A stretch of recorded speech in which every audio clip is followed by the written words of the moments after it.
When you're hiring somebody, I follow the systems from TopGrading and from Who by Geoff and Brad Smart. So you really are looking to hire somebody who has done what you need them to do already, not someone that knows how to do it, but someone that has done it before. And then for the most part, you're stacking up as much responsibility, as much of their core work on stuff they're really, really good at and they have the confidence to already do. As you continue to grow them and add more to their list, that's where you're going to situationally start to have to adapt your style a little bit. Where most entrepreneurial companies fail is they hire people that have got a lot of confidence, but not the skill to do the work, or they hire people that are a little bit shaky on both, and they're loading them up on stuff they're not really good at. They hire somebody they really like, and then they're kind of micromanaging and having to oversee people all the time. It's mostly because they're not very good at interviewing. Most companies have never been training their people on interviewing. Most entrepreneurs have never had any training on how to do a proper job interview. So they come in and they say business is difficult. No, you're making business difficult because you have none of the leadership skills to actually run a company yet. The basics on interviewing. Number one is to know what you're looking for when you're going into the interview. So understand what are the behavioral traits you're looking for that specific role. What are the skills that the person needs to do that specific role? And what are the core projects that that person's going to be responsible for over the next 12 months for that specific role? And then it's to figure out what are the questions you need to ask to uncover a rating for each of those areas, right? How would you rate them on each of the behavioral preferences? How would you rate them on their skills, and how would you rate them on their ability to handle those projects?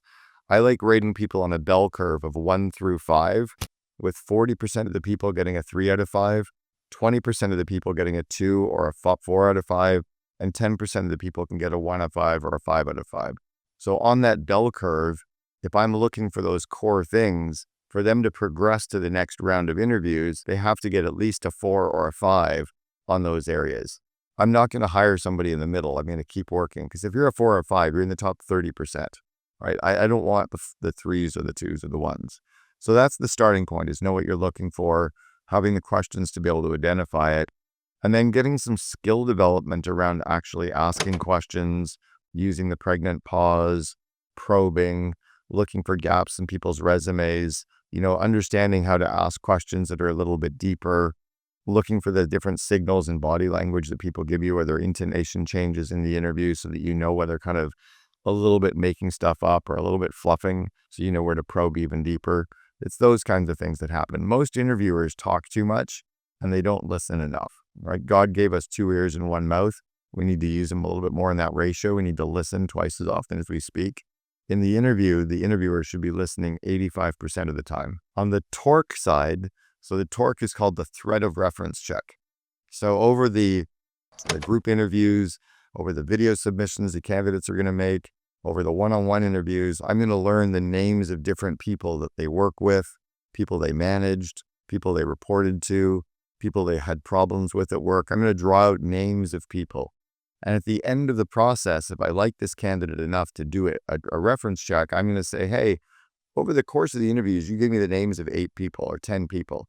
By Monday, I need you to come back to me with the email address and phone number for at least 8 of these 10 names. Your C players are going to run away and hide. You'll never hear from them again. Your B players will come back to you with 7 or 8 of the 10. Your A players will come back to you with all 10 names, all 10 emails, all 10 phone numbers, even for the ones of the people they hate or didn't like them. They don't care. Here it all is. And then torque is the threat of reference check. So I'm going to sit down and say, well, Sean, if I called Kelly, who you used to work with at XYZ company, what would Kelly say about you with this behavioral trait? When would Kelly say you're going to drive us crazy? Where would Kelly say that you're actually a little bit underqualified on these kind of core projects? Where would Kelly say you were exaggerating on your resume? And I'm going to talk to you about all the things that Kelly would say if I called her for maybe 5 or 10 minutes. Then I'm going to go back to question number 1. I'm going to say, all right, Sean, what would Bob say if I called Bob? And I'm going to go through all the questions again for every single person that you talk to. I'm going to talk to you for 90 minutes under the threat of me calling these people to ask you what they would tell me. I actually don't even need to do reference checks. By the time that I've asked you what all 10 people are going to say about all those core areas, I've got you sweating. And the A players at the end of that process want the job more than they've ever wanted anything in life, because they've been grilled, they know you're serious, and they want to work with other A players. Your B players are a little bit nervous, but they still want in, and the C players halfway through want out the door. If you haven't read my newest book, The Second in Command, go grab a copy right now on Amazon, and you'll learn how to unleash the power of a COO. And if you already are a COO, you'll learn how to really build an incredible partnership with your CEO. This is what drives me crazy with entrepreneurial companies. People say slow to hire, quick to fire, and then they go, yeah, but this takes too long. Well, then there's your 7% growth, and that's why you have shitty employees, and that's why you have turnover, and that's why you have people quitting, and that's why you're hiring people that don't know how to do this stuff. You actually put in the work, and you don't actually have to let somebody go. I was coaching a company called Blue Grace Logistics. I coached them for 4 years. They went on to raise $255 million from Warburg Pincus. You can read about it. It's in the Wall Street Journal, New York Times. One of the biggest fulfillment companies in the US. And I coached them for 4 years. And when I was coaching them, Bobby, their CEO, one day said, I need about 90 days after I hire somebody to know if they're the right fit for the job. And I said, that's because you suck at interviewing. And he's like, all right, teach me. So I worked through this method, taught their entire team, certified everybody on their team on how to do proper job interviews. Game changing. Because now the day that somebody starts, they absolutely know they can trust them. They absolutely know what to do. They know the blind spots. They don't have to wait any time at all to know if the person's going to fit. That's because they were slow to hire, right?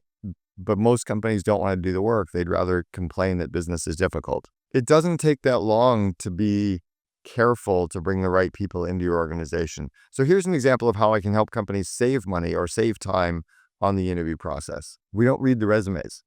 So what happens is I get hundreds of people to send me their resumes for a job posting because I write very polarizing, very magnetic job postings to attract people into the job. I put the compensation right at the top. I say 5 weeks paid vacation right at the top. We're attracting people to apply for the job. And then right away, we give them an auto reply. We go, thanks for your resume. I'm not going to read it yet. Please read this 5-page vivid vision of what our company looks like, acts like, and feels like in the future. Please read this recent article of us in the media. And then if you like the opportunity to work with us and you want to make our vision come true, send me a 2 to 3 minute video of what you're inspired by and how you can help us make our vivid vision come true. If we like your video, we'll bring you in for a group interview. So we look at the video submissions. If we like the video submissions, we bring them in for a group interview. In the group interview, we interview 6 to 8 candidates at the same time against each other. So now we can really see the vibe, we can really see the pulse, we can really see the cultural fit. We might bring 2 of the people from a group interview in for one-on-one interviews. That's when we look at the resume for the first time. Because right away, we're looking for the people that are vibrating with our energy. They want in, they know our vision, they know our culture. We know a little bit about them. We know their vibe. We know their behavioral traits. Now we'll see if they have the right skill set. Because now I have a smaller pool of the right candidates. Then I can interview for skill, and then I can use the reference checks. Most companies do this backwards, and they're like, oh, it takes too long to interview somebody properly, so we'll just fluff our way through it, and then we'll hire the person we like at the end.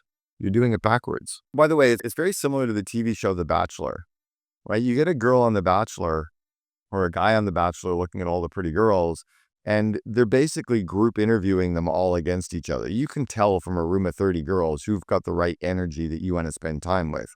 And then you eliminate 25 and you're down to 5. Then you do the one-on-ones with them, and then you do more one-on-ones with them and you can eliminate. We do the very similar process in the job interview process.